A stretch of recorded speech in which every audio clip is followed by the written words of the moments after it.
Commissioner Kasher? Present. Commissioner Eskovitz? Commissioner Wasserman? Present. Commissioner Nguyen? Chair Remke. Here. Okay, good morning, welcome. Before we get started, I would just like to welcome and congratulate Hyla Wagner as our new General Counsel. We're really excited to have her. As most of you know, she's been with the Commission about 20 years. She has done many big projects on regulations and legislation. She's also pretty well known, as I think was said earlier, throughout the land as the campaign finance expert. So we're really lucky and excited to have her. I'd also just like to thank John Wallace for being the acting General Counsel. John, thank you very much. He stepped up and did a great job in the interim, and we really appreciate that. So, well, thank you. I'm delighted to be the agency's new General Counsel, and together with the talented attorneys in Legal Div, we'll do the best job we can for the Commission. We know you will. Thank you. Okay, before we get started, is there any public comment on an item that is not on the agenda? Okay, seeing none, then we'll move to the March 2015 committee meeting minutes. Were there any comments or amendments that we needed to address? Commissioner Wasserman, anything from you? No, Madam Chair, and there are no members of the public present here Oh, okay, thank you. at the law library. Thank you. Okay, so then I'll move to approve the minutes. I'll second. Commissioner Kasher? Yes. Commissioner Wasserman? Yes. Commissioner Nguyen? Yes. Chair Remke. Yes. This Okay. motion passes. Thank you. Then we'll move to the proposed consent calendar, and we'll have Galena West step up, our Since I can't be acting Chief of Enforcement. All right, do the commissioners have any items they need to take off consent before we get started? Okay. And do you have any questions then about the items on consent? Okay, is there any public comment regarding an item on consent? Okay, seeing none. I move approval of the consent calendar. Oh. I'm sorry. On a consent item? Oh, Yes, I believe there is. Thank you very much. My name is Fred Karger, and I filed the original complaint against the Privacy for All students, and I'm here on item number 7 on the fine of Mr. Sean Feeler. The complaint I filed dealt with the sponsorship by the National Organization for Marriage, NOM, out of Washington, D.C., and 7 of its major donors. I wanted to thank the FPPC for taking up that investigation to determine all that went on there. I'm here today because I feel very strongly that the proposed fine of Mr. Feeler of $2,400 is way too low. It's not even a real slap on the wrist. I think it's more of a little tap on the wrist. According to Reality Checks, New Jersey resident Sean Feeler has given $18 million to religious and political candidates and causes in the last 5 years alone. I'm sure his lawyers advising him had let him know about our California election laws because he's involved in dozens of states, and he should know better. He admits to have given at least $200,000 to Privacy for All students in 3 separate contributions during a 5-week period. Yet the referendum campaign went on for several more months. As someone who's worked in California politics for over 35 years, I find it hard to believe that Privacy for All students reported that it spent only $168,000 to gather well over 600,000 signatures. That's all they put down on their Form 460 for the period covering July 1st, 2013 through September 30th, 2013. We never saw any 460s after that. So one could assume that Mr. Feeler gave even more than the $200,000 that we know about. Other 90-day referendum signature campaigns gathering this number of signatures usually cost $1 million and up. $168,000 would not cover near that cost.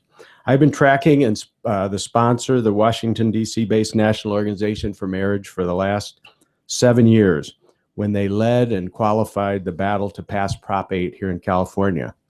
NAM and its donors are very shady.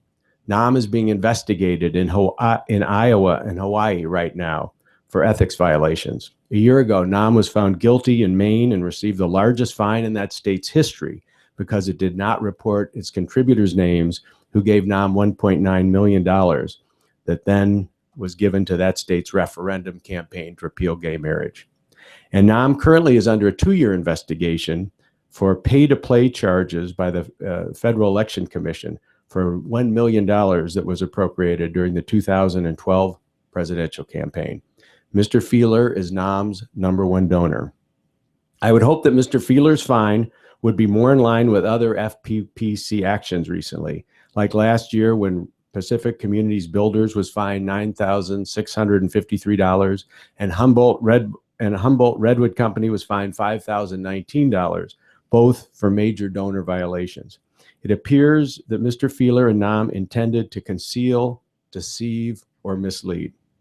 A recent FPPC memo recommends that the scope of the enforcement streamline program be expanded to include cases up to $200,000 on a case-by-case basis.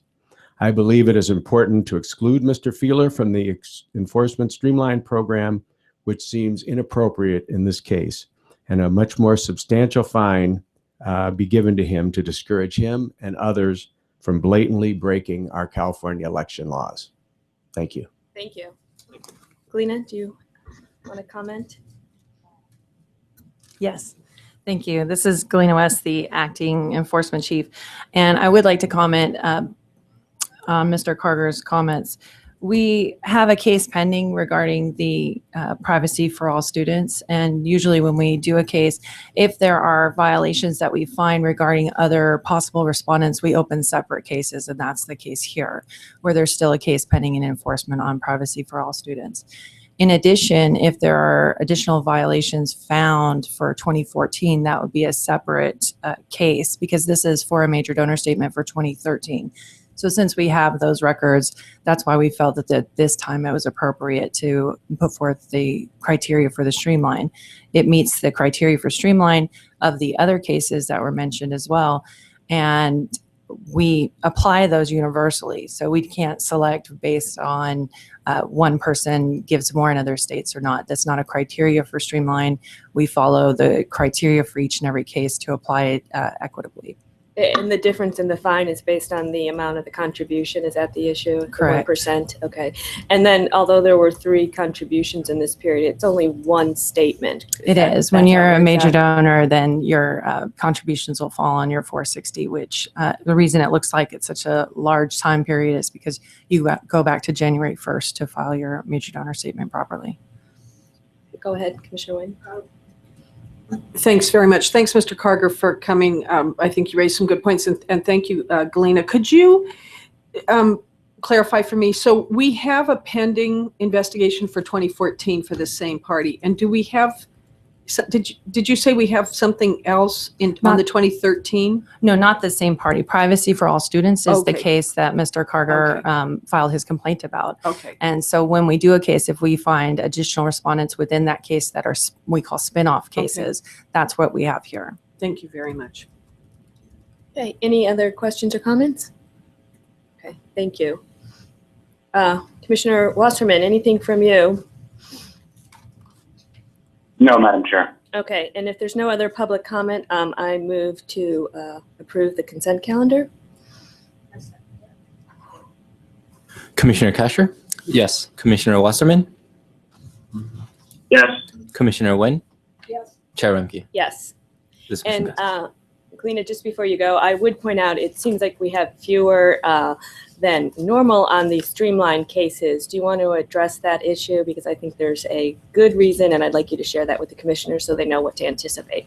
Certainly. The reason that there has been fewer streamlines on this agenda and the agenda before is because we are reviewing the streamline procedures and policies to present them to you in one comprehensive memo.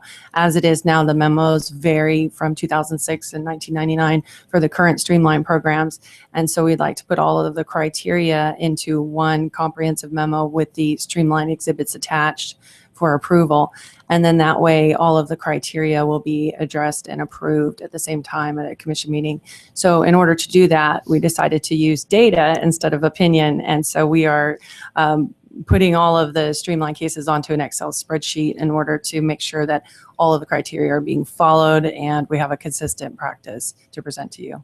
I think that's a great idea. I really look forward to seeing it because I think what we're going to see is a clearer understanding of what falls in streamline and why, and then hopefully we can have some internal consistency as well as I think it's a fairness issue for the outside. So Commissioner Nguyen. Thanks again, and congratulations on that. I look forward to that. But why did this case then move forward in spite of that larger because project? the major donors and the lobbyists, I have finished doing the consistency issues and making sure that everything got flagged as Okay. following the current criteria that's been adopted by the commission. Okay. And campaign will be the next giant group to Okay. be reviewed. Thank you. And do you have an estimate on when we can expect to see that one? Hoping for May. It'll be May or June. June at the latest. Yeah, great. Thank you. Thanks.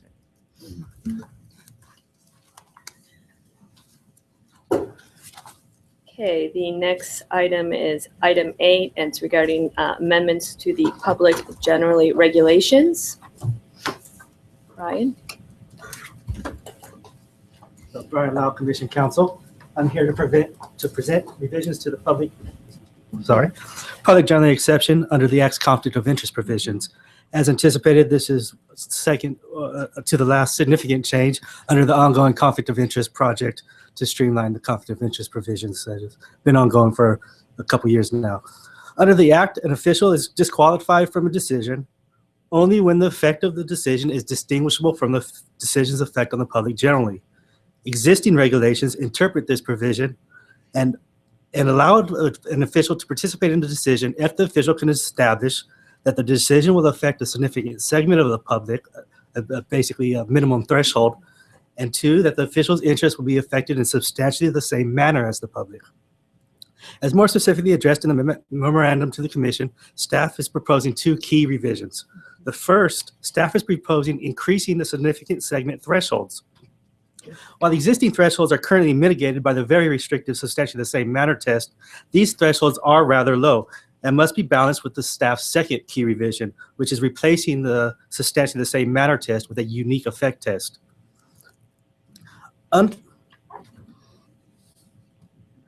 Currently, the substantially the same manner test has been interpreted so narrowly that it has rendered the public generally exception nearly meaningless.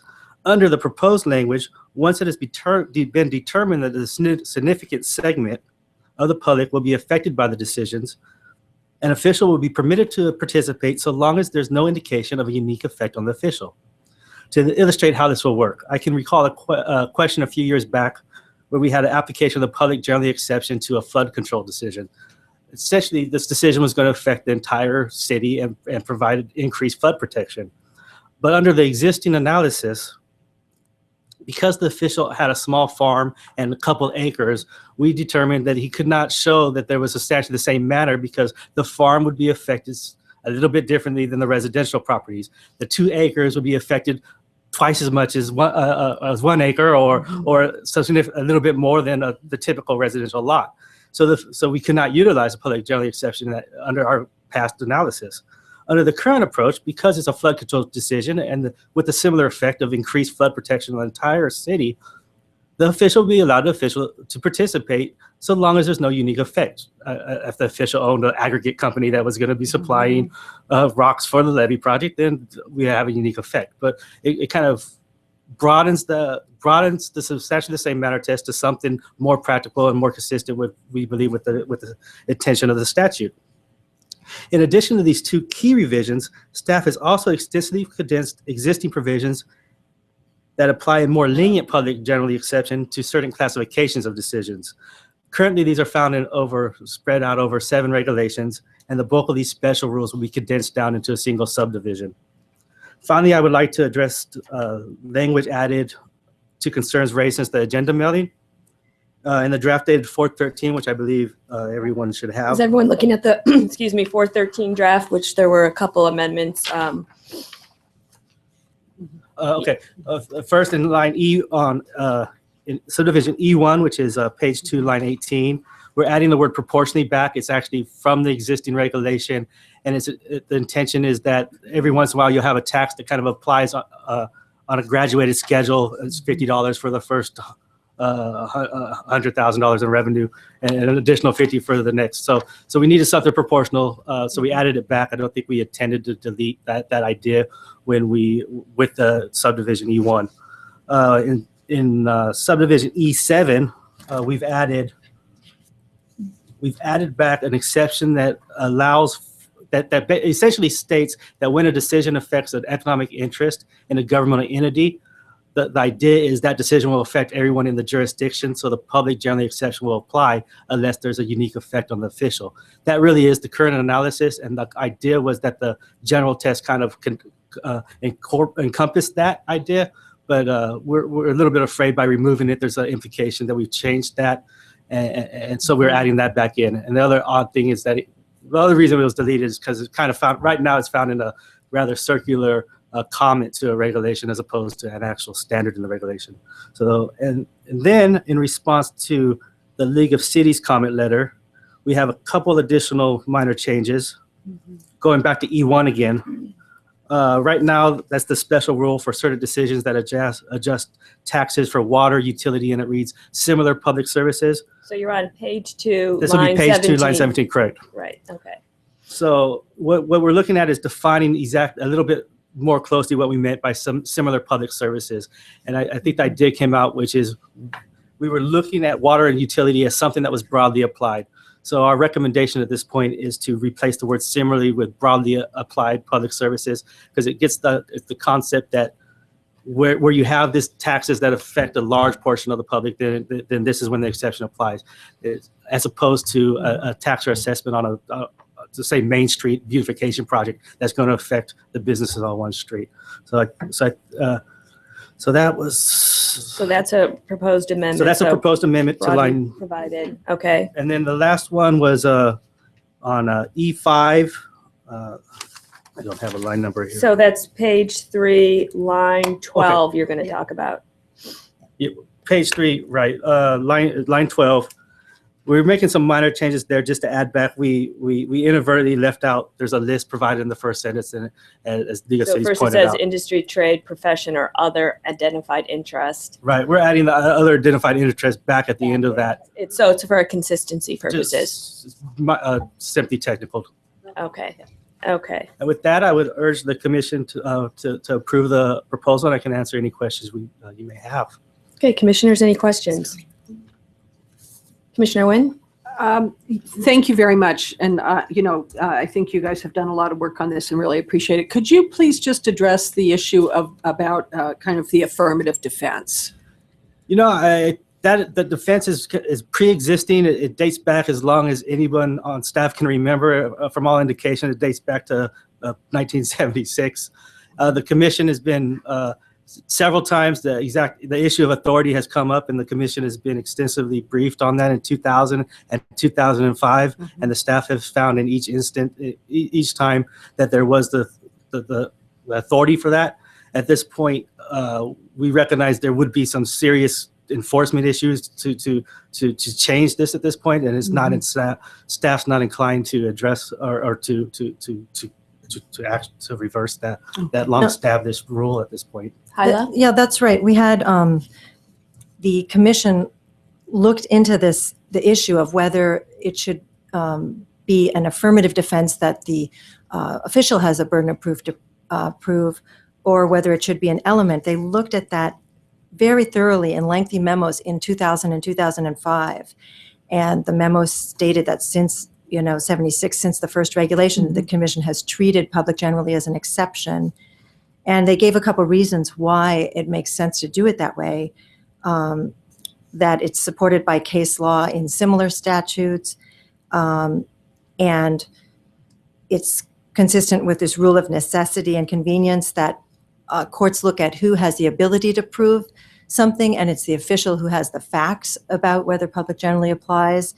Further, it comes up in fewer than 10% of the cases. So for enforcement to have to prove it every time as an element of a conflict violation doesn't make a lot of sense to prove it as part of the prima facie case. It's more of an exception that comes up as an affirmative defense. And then lastly, right, it has been over 30 years that it's been treated this way. And enforcement has serious concerns if it weren't treated this way. So. Thank you. Thank you. Any other questions from the commissioners? Okay, any public comment on? Oh, Sorry, I do have a question. okay, Commissioner. Go ahead, Commissioner Wasserman. All right. With respect to B and C, it appears to me that those criteria should be in the alternative. That it's a semicolon and or, rather than 1, 2, and 3. I'm assuming that's the intent. Is that correct? In B1 through 3? He's also saying subdivision C, I believe, too. So, yes, I believe that neither of those lists is meant to be exclusive or inclusive. So, yes, they would be. Semicolon or. So I'm just suggesting that with respect to B and C, those basically say significant segment of the public is at least 20% of all businesses, et cetera, jurisdiction, semicolon. Yeah. Same thing for 2, and then or all because otherwise, even though I think we know what the intent is, it reads to the eye as simply being these 3 things make up what a significant segment is, as opposed to in the alternative, at least 25% of any one of these. Yeah, I think that makes sense. We can make semicolons and put or. And The only problem I would have, I don't know, Commissioner Wasserman, I agree with B, that works. I think on C, to me, that implies it's only one of those 3, when this is just or 4, 5, what? 6, but it's not an exclusive list. So then again, that's, if you say or, it's 1, 2, 3, 4, 5, or 6 only. And this is just so that's why the use of the word includes. As we all know, legally that means includes, but is not limited to. Oh, sure. I don't have a problem with that. Okay, so we'll do it on B. Yeah. The only other question I had goes back to, and it may be addressed by the comments. I'm going to wait for the comments. Yeah. Okay. Okay.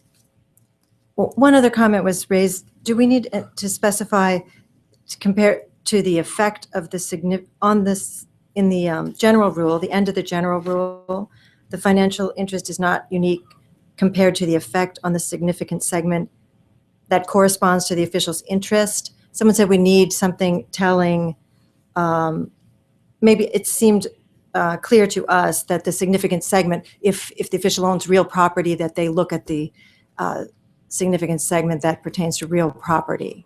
I think it's clear because that's what we're talking about, financial interest on a public official's financial interest. It has to match the, they look at the corresponding one. Yeah. I think so. Okay. Just wanted to make sure that that's clear. Again, I think staff knows my rule is to try not to add unnecessary language. Okay. Good morning. Good morning. Sean Mason, City Attorney, City of San Mateo, and Chair of the League's City Attorney's FPPC Committee.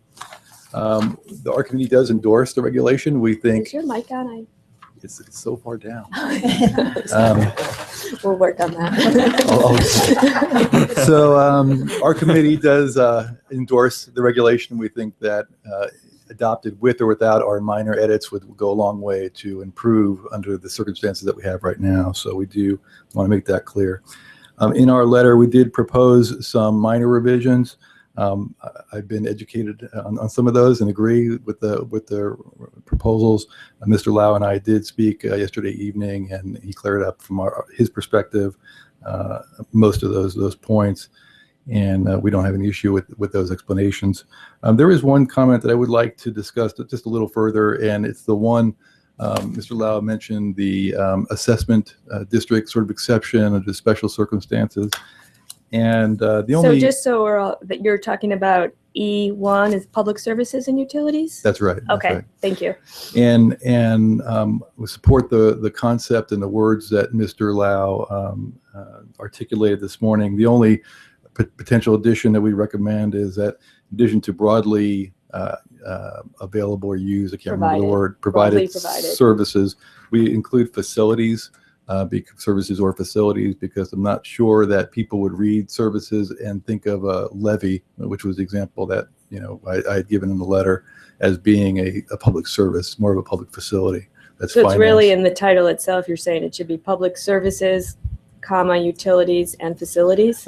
Could be there. I was thinking actually in the text, so that where it says decision establishes adjust rates for water utility or other water utility broadly facilities provided or similarly other for services or facilities. services or facilities there. So Ryan, what do you think? I'm okay with it. Hyla? Yeah. That looks fine. Okay, so put public services or facilities.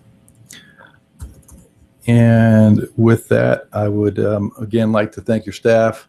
Mr. Lenkite, Mr. Lau have reached out and have been very open to working with us and discussing and explaining from your perspective how you see how the proposed words. And I would like to take an opportunity to publicly congratulate Mr. Lenkite on his retirement and thank him for his many years of dedicated public service. Over the last several years, Bill and I spent a lot of time on the phone together. And while we didn't always agree in our conversations, I can say that those conversations were never disagreeable, and that Bill was always a gentleman and a pleasure to work with. Thank you. Thank you. Thank you for your comments. Thank you. Commissioner Wasserman, did you still have comments as a follow-up to that? Yeah. Actually, Mr. Mason is still there. I was curious if change public services or facilities would it be set by public services or properties? Because I'm thinking facilities, we could be talking about any number of plants or whatnot. But I'm wondering if facilities would include road projects or traffic improvements. I don't think that's what it's intended to be, correct? Yeah. From my perspective, it would. We think of streets and sidewalks as being public facilities. Sometimes those projects are financed through assessment districts. I think there's going to be some factual determinations to be made. If you have a project that's kind of limited to some sort of geographical area and it's some sort of improved access for that area, I think that may be something that would fit within the RI concept of this broadly applied public services. And you're just talking about the potential improvement through for Main Street. I don't know that that's the broadly provided public services that were kind of anticipated by this. But both of you still think facilities is the correct word? Yeah, I think facilities would be. Commissioner Wasserman, so that we're going to stick with facilities, is that going to be acceptable? I don't have a problem with it. I just wanted clarification. Okay. I have one other question, and that has to go with the jumping back up to page 1 of the proposed. We're looking at C, and actually probably A, but the concept of unique effect. And unique effect then being defined as including a disproportionate effect. Now, unique suggests singular, but actually as defined, what we're looking at is you could have a public official and a neighbor, say, both having a disproportionate effect on their income producing potential of real property, but it wouldn't truly be unique in the common sense. So I kind of feel that unique could be confusing. I don't, if this is where you come after consideration, how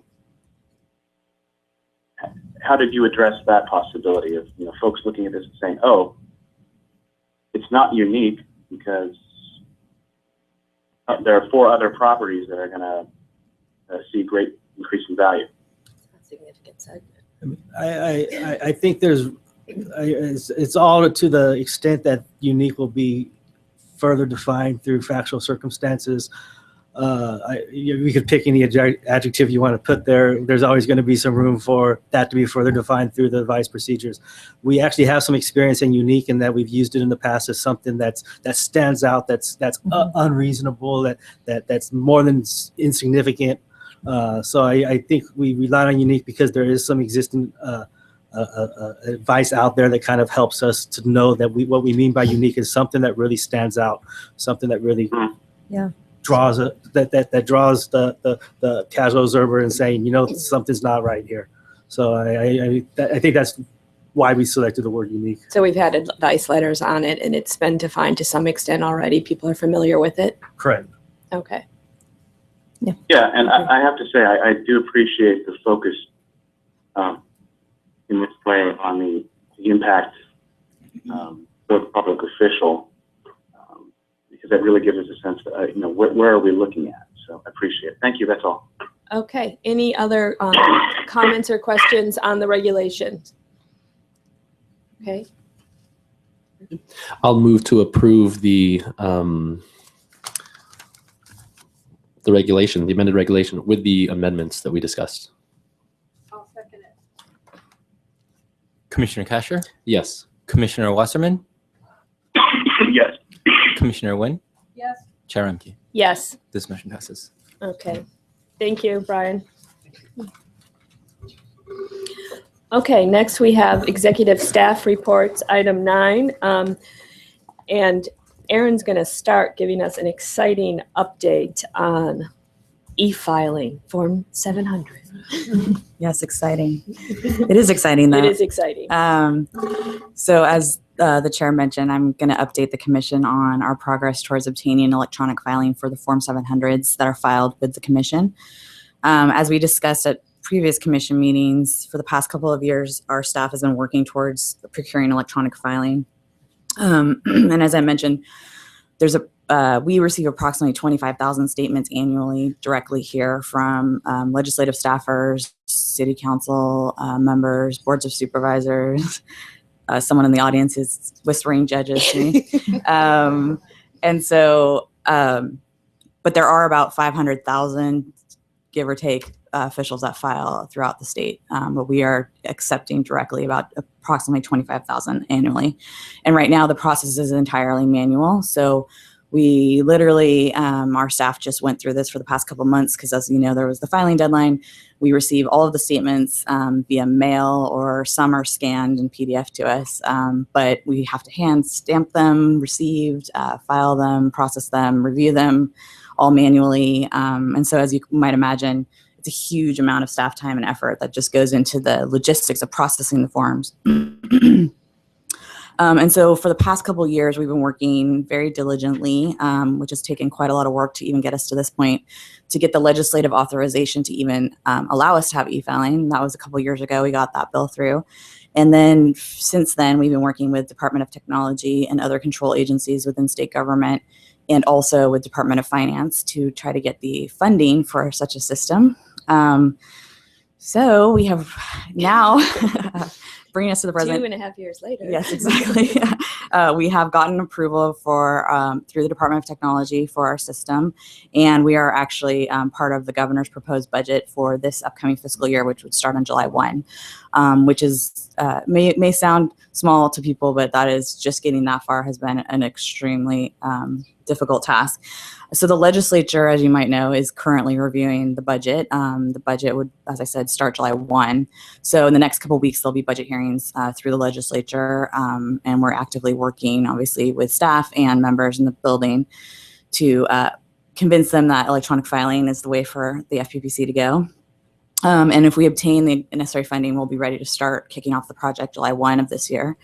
And so I just wanted to a lot of staff at our commission has been involved, but I especially want to thank the Technical Assistance Division Chief, Linda Cassidy, and her Assistant Division Chief, Trish Mayer, who have spent years working on this. And they are obviously subject matter experts and in all of the substance of the law, but also the process, and have been, and will continue to be absolutely necessary for us to try to get the right system that makes sense and works and solves all the problems we're trying to solve. And I also want to thank our Chief of Administration, Larissa Hahn, and our Chief Information Officer, Dave Porter, who have been instrumental and will continue to be also in implementation in terms of getting us the funding, working with our control agencies, obviously the tech side, and getting everything lined up. And then Jacob, our External Affairs Coordinator, who has been helping me navigate this whole thing and working with all of our stakeholders, which has been really important part of this whole thing. So I think the system will be just incredible for us in terms of efficiencies, cost savings, and just moving us forward as a commission.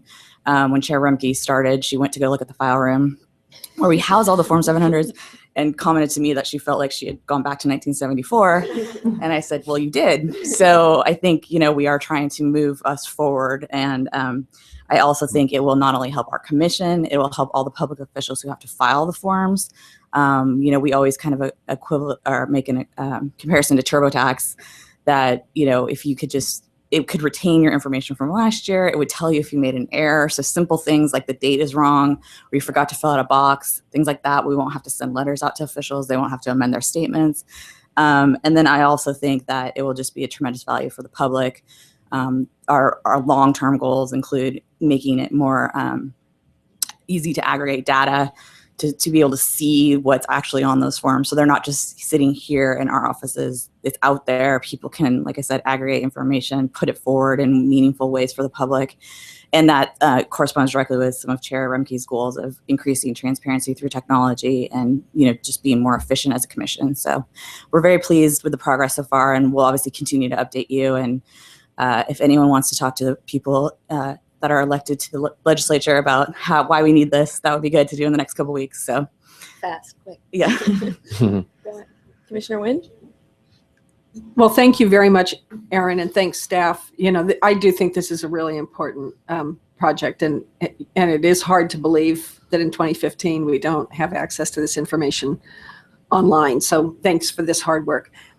Just in your discussions with members in the context of the budget, are you getting pushback, or are they generally supportive? It seems like the generally people are supportive of the system. I think we've made good arguments about why it's necessary. And in terms of, it's a lot of money for us as a commission because we are so small, but in terms of the budget, the state budget as a whole, it's not that much money. And so I think that's helpful for us, obviously. And then another thing that just helps is that we have gone through part of this, 2-year process has been trying to figure out what is the solution that makes the most sense that we are able to implement with the least risk. And, I think we've done some incredible due diligence on that. We're recommending buying a subscription-based modified off-the-shelf system. There's a couple of vendors and some other people that have already developed systems. And I think that puts people at ease because obviously there are some other notorious technology projects that have been built from scratch throughout state government that are having issues. And so, we obviously don't want to be one of those people. And we've put forth the effort to make sure our plan makes sense for us. Thank you. I just wanted to thank you, Erin and staff, everybody who worked on it, because I'm maintaining some decorum here, but I'm very excited about this. So well done. Thank you. Thanks, Erin. Yeah, it's exciting. We're excited. We're going to get a brief update on litigation. It's in the report, but I thought it would be nice if Heather just told us a little bit what's going on with the Board of Pilots. Great. Good morning, Heather Rowan, Senior Commission Counsel. As the chair said, I just wanted to update you on what's happening with the Board of Pilot Commissioners. Last summer, you issued a decision stating that the port agent should be included within the Board of Pilot Commissioners conflict of interest code. They, as you know, disagreed. They didn't adopt a code. We started taking steps to adopt a code on their behalf. And during that process, they're appealing your decision by filing a writ with the Sacramento Superior Court. Their position is that the port agent is not a member, employee, or consultant to the Board of Pilot Commissioners, and is instead a private actor, does not belong in the code. So they've requested that the court overturn the commission's decision, direct that the board has no obligation to amend their code, and also prevent the commission from amending the code unilaterally. The briefing will be over the next few months and commencing at the end of June. And then July 24th, there'll be a hearing on the matter here in Sacramento. So if there's any questions, I'm happy to answer them. And the briefing has not started yet, so there's not a whole lot I can offer you in terms of substance of the arguments.